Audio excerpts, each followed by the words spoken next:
Colonel, pamangkoton na lang gid ka. Kung para sa imo, Colonel, anong dapat yang himuon sa mga kabukiran diri sa may banwas ng Tibuli, Colonel, sa aton sa mga otoridad? Aside karon sa siling naton na clearing operation? Well, unang-una, kung identified nila ang mga nagalibot-libot sa babaw nga mga katapo sa nabilin nga ni People's Army, basi pwede na maalalayan nga mag-surrender. Kung nahadlok sila mag-surrender sa military, kay alanganin sila, para man atong local government unit na pwede mag-facilitate sa ilang negotiation, or kami sa civil military operations unit, pwede man kami mag-facilitate. May open line of communication man kami sa gusto mag-surrender. Doon mo ng pinakalamidaan.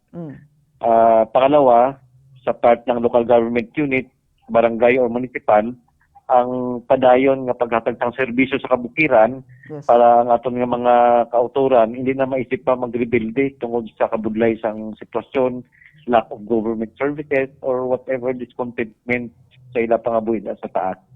So this is an approach na dapat i-address not only by the military but maybe some other agencies of the government and the local government unit itself to help solve the different problems of our constituents in the hinterland areas para hindi na ma-encourage pa ang mga pumuluyo na mag-rebuild.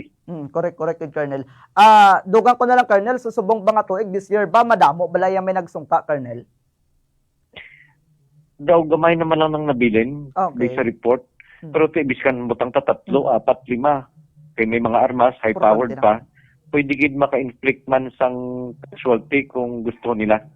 Kung makapatay ang caliber 45, inang high-powered pa. Correct.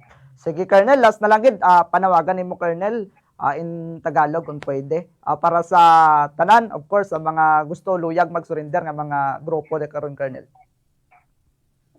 In behalf of the 6th Infantry Campilan Division and Joint Task Force Central, under the leadership of Major General Jose Vladimir Cagara, our units deployed in different areas of BARM, South Cotabato, North Cotabato, Sarangani Province. We are open for those members of the New People's Army, yung mga natitirang remnants na sinasabi natin, if they wish to surrender, na pag-isipan nila na magbagong buhay, we are open.